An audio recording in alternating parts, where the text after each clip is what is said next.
పోయిన చోటే ఎతుక్కునే ప్రయత్నం చేస్తున్నాడు జగన్మోహన్ రెడ్డి.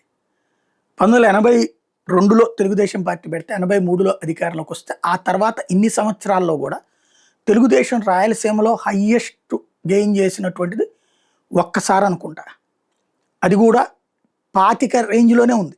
42 సీట్లలో 24, 25 రేంజ్లోనే గెలిచింది హయ్యెస్ట్. అది ఎన్టీ రామారావు లక్ష్మీభారతిని పెళ్లి చేసుకున్నాక జరిగినటువంటి ఎన్నికల సందర్భంలోనూ, చంద్రబాబు గారికి సంబంధించినటువంటి 99 ఆ టైంలోనూ అప్పుడు జరిగినటువంటి వాటిట్లోనే వచ్చింది. అప్పుడు కూడా సగం సగంలో ఒక 2-3 ఎక్కువ అంతే కాంగ్రెస్ కంటే. అదే రాష్ట్ర విభజన తర్వాత చూసుకుంటే 2014లో దాదాపుగా 80% సీట్లు వైసీపీకే.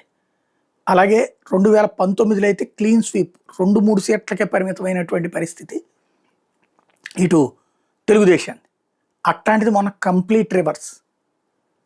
జీవితంలో జగన్ ఊహించినంత రివర్స్, ఎవరు ఊహించినంత రివర్స్. ఎందుకంటే రెడ్డి సామాజిక వర్గమే డిజోన్ చేసుకుంది తనని.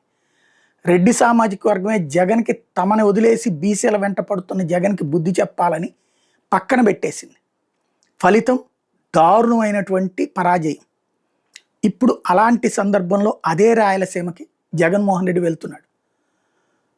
ఏదైతే ఎత్తిపోతల పథకం, రాయలసీమ ఎత్తిపోతల పథకానికి చంద్రబాబుకి రేవంత్ రెడ్డికి మధ్య కుదిరిన రహస్య ఒప్పందాన్ని రేవంత్ రెడ్డి బయట పెట్టిన తర్వాత అబ్బెబ్బే అతనితో ఏ ఒప్పందం లేదు కానీ ఆ ప్రాజెక్ట్ అయితే వేస్ట్ అని మేము ఆపేసిన మాట నిజమే, అది పెద్దిరెడ్డి కోసం కట్టారని వీళ్ళు చెప్పడం ద్వారా రేవంత్ మాటల్ని అధికారికంగా కన్ఫర్మ్ చేసినట్టయింది. అనధికారికంగా ఆయన చెప్పినట్టు కాదులే అని చెప్తున్నారు.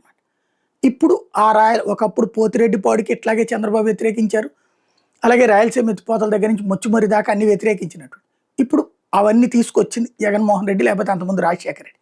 ఇప్పుడు వాటిని అమల్లో పెట్టడం ద్వారా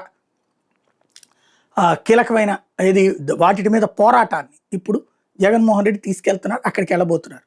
జనం వస్తారా? జనం మారారా? జగన్ని పట్టించుకుంటారా? జగన్ వైపుకి వస్తారా? జగన్ రాయలసీమ ప్రజల్ని మళ్ళీ దగ్గరికి తీసుకోగలుగుతాడా? అంటే రాయలసీమ ప్రజలు జగన్ని దగ్గరికి తీసుకుంటారా లేదా? రేపటి టూర్లో తెలిసిపోతుంది.